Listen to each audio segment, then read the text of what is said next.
আজি দেৱৰীখন আৰৰে আজি হিৰাজ প্ৰচেষ্টৰসকলক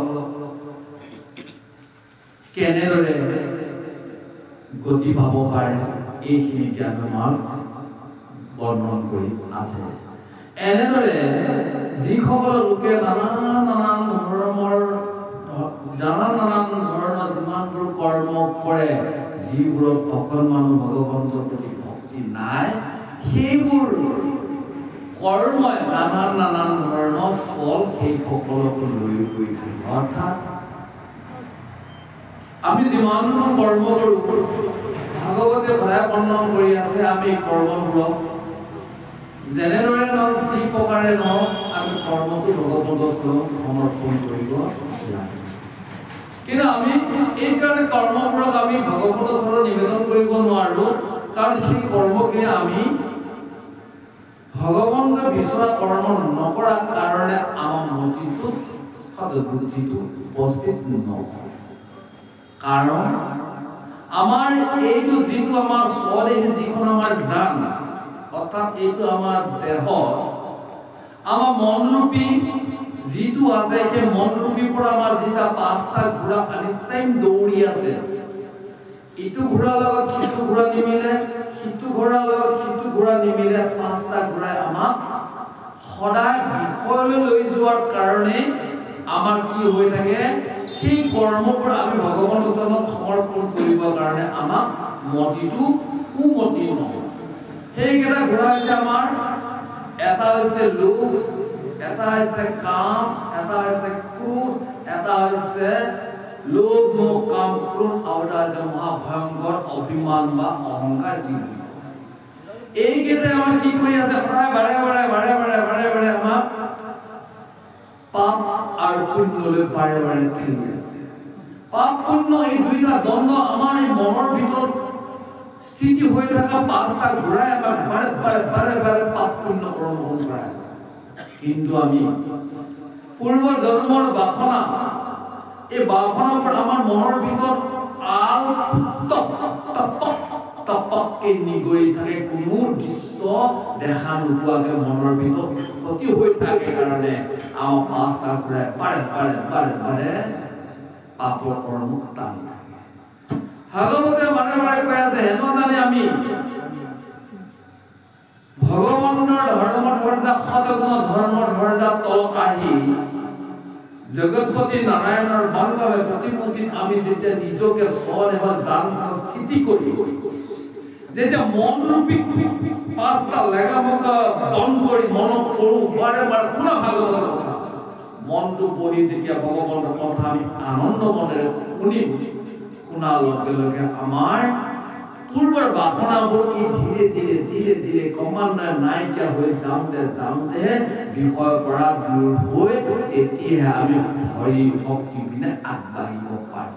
ই এদিন তপস্যা, এদিন আহি বা মাহৰ মূৰত এদিন দেখা দি আমি পূৰ্বৰ জন্মৰ বাসনাবোৰ যিবোৰ নিগৰি আছে এই জন্মত, এইবোৰক শেষ কৰা একমাত্ৰ উপায় হৈছে ভাগৱতস্থলী ধৰ্মধৰ্যা সমধৰ্মধৰ্যা তলত বহি নিগুণ ভকতি কথা যেতিয়া আমি প্ৰেমভাৱে মনে দি শুনিম, তেতিয়াহে আমাৰ পাঁচটা ঘোঁৰাৰ লেগাম কণ্ট্ৰোল হৈ পূৰ্বৰ বাসনা আমাক খতম হ'ব। যদিহে আমি সেইবোৰ কৰ্ম ফলবিলাকক কৰি আমি আমাৰ যদি ভক্তি নাই, তেতিয়াহ'লে সেইবোৰে কি কৰিব, সমস্ত কৰ্মবিলাকে আমাক পাপলৈ ঠেলি লৈ যায়। কাৰণ এই প্ৰাচীন বহিৰাজাসকল, এই 10-25 ভগৱন্তই একমাত্ৰ সকলোৱে অধিকাৰী। সেইকাৰণে নিজকে কাৰ ওপৰত দিব লাগিব, ভগৱানৰ দুখানি চৰণত সমৰ্পণ কৰিব লাগিব। এইটো হৈছে সত্য ফল, আৰু তোমালোকে বিচাৰ কৰিলে এইটোকে বুজি পাবা বুলি আজি দেৱৰীখন নাৰদে 10-25 সকলক ভকতি জ্ঞানৰ তত্ত্বখন বুজাই আছে। দেৱতাৰ পূজা কৰি কৰ্ম নসাদে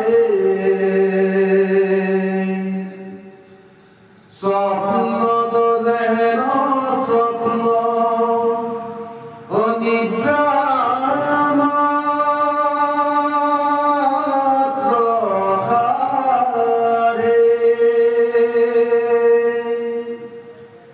Zeno bikhomla dora ilebo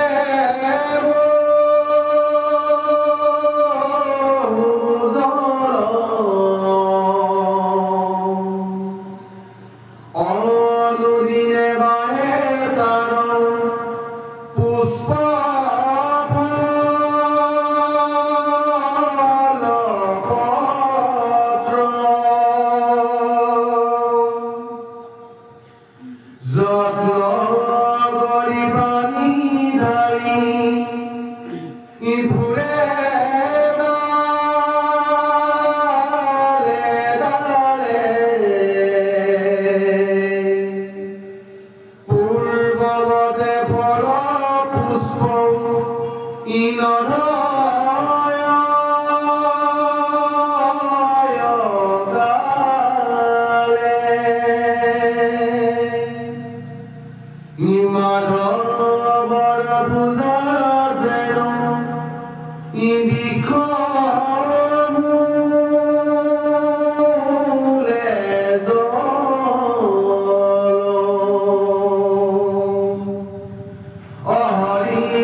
ভগৱানৰ সৃষ্টি কৰা 33 কোটি দেৱতাৰ সেই সকলক কি কৰে পূজা কৰে যে নহব সেই শনি দেৱতা তোমাক পূজন কৰিছো মোৰ ঘৰখনত শনি দুখটো অতৰাই দিয়া আৰু ইত্যাদি ইত্যাদি ইত্যাদি সেইজন শনি দেৱতাক যে পূজা কৰিল সেই পূজাখনত সেই কৰ্মখিনিয়ে একো নিজকে গতি কেতিয়াও নিদিয়ে যেনেদৰে আমি যদি ৰাতি এখন বিছনাত যেতিয়া টোপনি যাওঁ সুন্দৰ এটা সপোন দেখা পাওঁ ধৰি লওক এটা ধুনীয়া ৰাজ অট্টালিকা বিল্ডিং এটা বনালো তাতে ধুনীয়াকৈ এচি লগাই মস্ত ডাঙৰ ফ্লেট টিভি এটা লৈ ধুনীয়াকৈ ডিস্কো ডান্সাৰ চাই আছো সপোনত এনেদৰে লাগি আছে আৰু কোনোবা এখনৰ বৰা ধুনীয়া ভাল গাড়ী এখনত বহি লৈ গোটেই ভাৰতবৰ্ষৰ থানে থানে ঘূৰি ফুৰিছো যেতিয়া হাঁহ পাম সেই থানো নাই সেই ধুনীয়া বিল্ডিঙো নাই ৰাজমহলো নাইকিয়া হয় ঠিক তেনেদৰে সেই দেৱতাসকলক যদি আশা কৰি যদি তাক পুজি থকা যায় এই যে স্বদেহত দিয়া যিটো আমাক গতি সাধিবৰ কাৰণে ভগৱানে নিজে আত্মা ৰূপে থাকি আমাক পৰম নামলৈ পঠিয়াবৰ কাৰণে ভগৱানে আমাক ইমান এটা দেহ দিলে এই দেহত কেতিয়া গতি নেপায় কাৰণ যেনেদৰে যদি মূল গছডালত যদি পানী অকণমান দিলে সেই পানীখিনি যেতিয়া গছতে পৰাৰ লগে লগে সেই পানীৰ ৰসটোৱে যেতিয়া সেই গছডালৰ যত যিমান ফুল আছে পাতা আছে সববিলাক পৰিপূৰ্ণ হ'ব কিন্তু তাৰ ডালডালত যদি আমি মস্ত ধুনীয়া টেপলেট পানী দি থাকো এই ডালত একেবাৰে ফলো নালাগে পাতো নালাগে ঠিক তেনেদৰে কৈছে আন দেৱতাক পূজা কৰিলে সেয়া ফল একো নহয় যদি ভগৱন্ত চৰণত যদি আমি সেই চৰণত যদি আমি আৰাধনা কৰিব পাৰো সেই ভগৱানে সন্তুষ্ট যদি হয় ভগৱন্তৰে সৃষ্টি কৰা 33 কোটি দেৱতা নিজে নিজে সন্তুষ্ট হয় বুলি দেৱৰী নাৰদে ভক্তি তত্ত্বখিনি কথা বৰ্ণন কৰি আছিল ওই রামার দেব জানিবা যে হেরো ধারে পানি হরবলুকে পুজোয়েহি তত্র তনজনি মৈত্র বেলা কয়েক আহিল কি হব খুদায়ে তৃষ্ণায়ে কিন্তু ই দেখ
সেই দেৱতাই ভাল বুলি সেই দেৱতা সেই চৰণতে গৈ সকলো কৰ্ম আৰু সম্বন্ধন কৰে। যেনেদৰে এজন কৃষকে যেতিয়া ভৰ দুপৰীয়া ৰ'দত যেতিয়া পথাৰৰ পৰা হালাই থাকিব, সেইখিনি সময় পেটৰ ভিতৰত কি বিচাৰি থাকিব? পানী, পিয়াহত বা ভোকত কৰাই থাকিব। কেতিয়া পানী পাম, মোক কেতিয়া ভাত কেইটা দিব, সেই দুপৰীয়া হাল বাই থাকিলে। কিন্তু যদি কোনোবাই গৈ পেলাই যদি তেওঁ যদি ভাতৰ কাঁহীখনো দিলে আৰু পানীখিনিকো দিলে, খাব লাগিছিলে মুখেদি, নাখায় সেই পানীখন যদি ভৰি ধুৱে বা মুখত যদি লগাই লয়, চকুত যদি মাৰি লয়, সেই খেতিয়কজন নাজানো ভিতৰত থকা ভোক আৰু পিয়াহ মৰিব কেতিয়াও নমৰে। কাৰণ তেওঁ খাব লাগিছিল মুখেদি, সেইকণ পানীটো খাই দিব লাগিছিল। পানী পিয়াহটো মৰিলেহেঁতেন পেটৰ ভিতৰত লাগি থকা, আৰু পেটৰ ভিতৰত লাগি থকা ভোকখনক যদি যিকেইটা অন্নমূল লৈ গৈছিল সেইকেইটা খাই দিয়াহেঁতেন, পেটত ভোকটো মৰিলহেঁতেন, তেতিয়াহে সেইজনৰ বোলে ভোক পিয়াহটো পলালহেঁতেন। কিন্তু তেওঁ কি কৰিলে? যিমান পানী লৈ গ'ল সেই হাত মুখ দি চকুকেইটা খালি ভাতকেইটা লৈ চাই আছে, হাতখন আগবঢ়াই ভিতৰলৈ দিয়া নাই।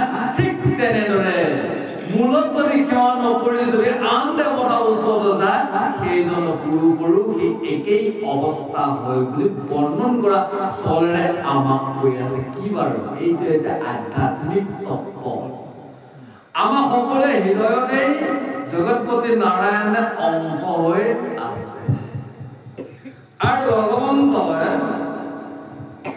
তেওঁ এইখন প্ৰকৃতিত তেওঁ সাক্ষাৎ স্বৰূপটো মুখৰ বাক্যখিনি ভগৱন্তৰ শব্দ ৰূপে দুখানি চৰণ পৰম ব্ৰহ্ম ভাগৱত ৰূপী ভগৱান।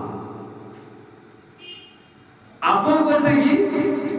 এইজন ভগৱানে বৈকুণ্ঠত স্বয়ং নিজে স্থিতি হৈ আছে। চাওক কেনেদৰে আমাক তৰি কৰিছে। আমি ৩ নম্বৰ সকলোৰে ভিতৰত থকা আত্মা আৰু ভগৱানৰ প্ৰকৃতিৰ লগত তেওঁৰ সাক্ষাৎ কৰা যে ভাগৱত ভগৱন্তৰ ২ নম্বৰ ভগৱান আৰু ৩ নম্বৰ ভগৱন্তে চাই আছে। আৰু আমাক কি দিলে? এইখন যেন চাবলৈ চলিবৰ কাৰণে আমাৰ ভিতৰত এটা মন দিলে। যদি আমি এই মনটো বিষয়ত যদি লৈ গ'লে তাত পানী ঢালি থাকোঁ, এতিয়া ইয়াতে ভাগৱত শুনি আছো, যদি আমি মনৰ ভিতৰতে ভাবিছো ঘৰত ভাতকেইটা বনাব দেৰি হ'লে মোৰ মানুহটোক গালি দিবই দেৰি নহ'ব, আৰু কোনোবাই ভাবিছে মই যদি দেৰিকৈ যাওঁ মোৰ পত্নীজনীয়ে মস্ত বকি বকি ৰাতিখন দেৰিকৈ আহিছোঁ ইত্যাদি ইত্যাদি। যদি আমি ইয়াৰ ভগৱন্তৰ আত্মাৰ ৰূপে স্থিতি হৈ আছে, মন যদি আমি তেনেকৈ যদি বিষয়লৈ যদি তাত পানী ঢালি আছো, দিব লাগিছিল মনটো ভগৱন্তৰ চৰণত মনটোক স্থিতি কৰি ভিতৰত থকা ভগৱন্তক আনন্দ দিব লাগে। ২ নম্বৰ ভকতৰ ভগৱন্তৰ কথাখিনি কাণেদি প্ৰৱেশ কৰি তেতিয়া বৈকুণ্ঠ নাৰায়ণ সন্তুষ্ট হোৱা মোৰ ভকত